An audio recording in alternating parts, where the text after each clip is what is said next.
मैंने भी सुना है वो, और लोग मुझसे बार बार पूछ रहे हैं। कल भी हुआ था, पहले भी हुआ था, 2-4 महीने पहले भी आया था, 2-3 महीने पहले भी मेरे को सामने इस तरह की बात आई थी। तभी मैंने एक ही बात कही थी कि मेरे से इससे कोई संबंध नहीं है, और ना ही इस तरह की भाषा मैंने किसी से इस्तेमाल करी है, ना कोई मेरा मकसद रहा है उससे कोई। मैं किसी को, मेरे जिलाधिकारी मेरे अधिकारी, और स्वास्थ्य विभाग जैसा आप जानते हैं कि स्वास्थ्य विभाग एक ऐसा विभाग है, जब तक इसमें मजिस्ट्रेट पावर हमें ना मिले और हमको पुलिस पावर ना मिले तो हमारा काम चल ही नहीं सकता। चाहे वो क्लिनिक का हो, चाहे प्राइवेट हॉस्पिटल्स का हो, चाहे पोस्टमार्टम का हो, चाहे लॉ एंड ऑर्डर्स का हो। जैसे जैसे हम उनके साथ रहते हैं, वैसे वैसे उनका साथ हमको बराबर चाहिए होता है।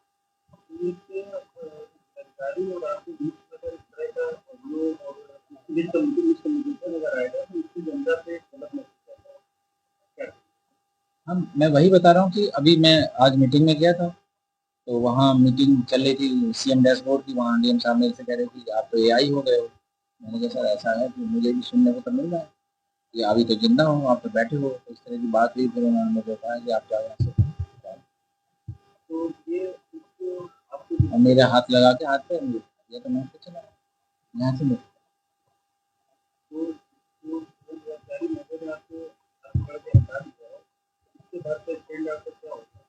नहीं, स्टैंड क्या है अभी मेरे, सीधी सी बात है भाई, मैं आज सीएमओ हूँ। शासन का जैसा आदेश होगा वैसे ही मुझे मानना होगा।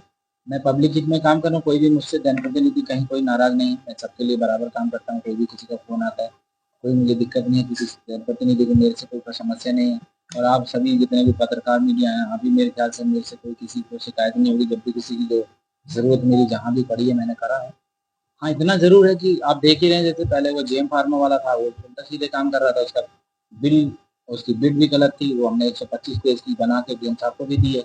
वो सीबीआई से चार्जशीट फर्म थी। अब जो ये वंदना सिंह जो उस समय एसएफओ है, सीनियर फाइनेंस ऑफिसर थी, ये बार-बार दबाव बना रही हैं उसके पेमेंट के लिए, जो कि हमने नहीं किया। वो कोर्ट में केस चल रहा है, मोस्ट प्रोबेबली जो है उसमें बिड डालवा दी गई है। कोर्ट के ऑर्डर हुए कि बिड डाल दीजिए और बिड में कोई भी पार्टिसिपेट कर ले। उसका सामान भी अधोमानक था, कम भी था, और 1,30,47,हजार का सामान आया था। जब उसने हमको, जो पहले कमिश्नर साहब थे गुप्ता जी, उनके टाइम में, सर के टाइम में हमको चिट्ठी आ गई थी 4 ही दिन के बाद। हमने 16 दिसंबर को ज्वाइन किया था, और 20 दिसंबर को हमको चिट्ठी आ गई थी कि इनका पेमेंट करें या इनको इनका जो समाधान करें। फिर हमने सर को जाके बताया कि अभी तक 1,30,47,हजार का सामान आया है, 30 लाख का सामान ही नहीं आया। तो सुबोध उस समय एसएमएल स्टोर देख रहे थे।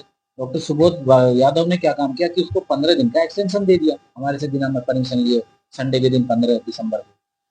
देने के बाद में वो हम पे चढ़ने लगा कि मेरे को तो आपके विभाग से मुझे मिला है एक्सटेंशन पीरियड, अब आप मेरा सामान लीजिए।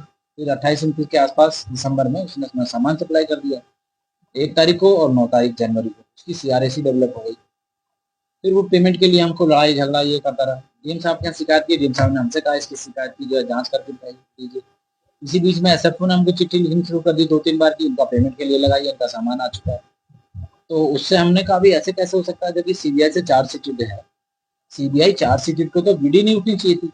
फिर बिड भी उसको गलत तरीके से दी गई। जो बाकी बिडर थे उनके सारे पेपर पूरे थे, उनका जो इनकम टैक्स रिटर्न था वो 3-3 साल का जो भी उसमें बिड की सेवा सत्य थी उसमें था। और इसको जो है केवल डीएम साहब के करेक्टर सर्टिफिकेट पे इसको दे दिया गया, जबकि ये सीबीआई चार्जशीट था। और उसके बाद जो सामान इसने बाद में दिया उसका बैच नंबर अलग है, जो बिल इसने जो उस पर डाले हैं चैन पे उसका बैच नंबर अलग है। तो अब पेमेंट नहीं हो सकता था, वो कोर्ट में चला गया, कोर्ट में मोस्ट प्रोबेबली जो है खत्म ही हो जाएगा। अब ऊपर आरएन सिंह जो अन्वेषण देख रहे थे, सारा अर्बन उन्हीं के पास था, वो ज्यादातर लोगों को भगाए रहते थे। अब डीएम साहब भी उधर ही गए, हम भी उधर ढूंढना शुरू किया। जिसको भी पकड़े, जो गायब मिलता था हम भी उसकी तनख्वाह बाधित कर रहे हैं, हम भी उसकी एक्सप्लेनेशन कॉल कर रहे हैं। वही डीएम साहब हमसे चाहते भी हैं। सस्पेंशन मेरे हाथ में नहीं है, अगर मैं किसी को निकालूंगा तो डीएचएस से है, तो डीएचएस में मुझे रखना पड़ता है। फिर वहाँ पे डीएचएस में जो डीएम साहब अध्यक्ष होते हैं, वो वहाँ डीएचएस का निर्णय होता है, डीएम साहब की अध्यक्षता में होती है। तो कुल मिला के ये है कि मैं किसी को एकदम से निकाल के थोड़ी भेज दूंगा, कल वो कोर्ट चले जाएगा। अभी सभी नहीं, अभी देखो हुआ क्या है कि जितने भी ये इस तरह के थे जो वहाँ चोर बाजारी कर रहे थे, मक्कारी कर रहे थे, घपला कर रहे थे, जैसे डॉक्टर सुबोध हैं, उनको वो क्लिनिक रजिस्ट्रेशन देख रहे थे। आप लोग मुझसे ज्यादा जानते हो कि अब तक कैसे चल रहे थे। एक भी हॉस्पिटल की हमको फाइल नहीं मिली, ना हार्ड कॉपी ना सॉफ्ट कॉपी। हालत ये है कि सब फर्जी तरीके से ऐसे ही चल रहे थे उनके। अब उन पर हमारा ये सिद्धांत है कि जहां भी किसी भी हॉस्पिटल का रजिस्ट्रेशन रिन्यूअल आ रहा है, हम अपनी टीम को भेज के उसके पहले चेक करा रहे हैं, उसके पेपर चेक करा रहे हैं, उसके डॉक्टर्स के चेक करा रहे हैं, उसका पॉल्यूशन चेक करा रहे हैं, उसका अगर फायर का एनओसी नहीं है वो चेक करा रहे हैं, बायोगैस का एग्रीमेंट है कि नहीं है। उसको कराने के बाद जब पूरा सही है तो उसका बराबर काम हो रहा है, बराबर करा रहे हैं, तो वो काम चल रहा है। लेकिन जब सुबोध वगैरह के टाइम में, सुबोध के टाइम में, सुबोध यादव के टाइम में जब ये काम हुए हैं, अब उसको, अब वो दोबारा से हमारे बीच में आने को तैयार है कि हमको ले लीजिए। हम उसको इसलिए नहीं कि उसने सारा घपला उसी ने फैलाया हुआ।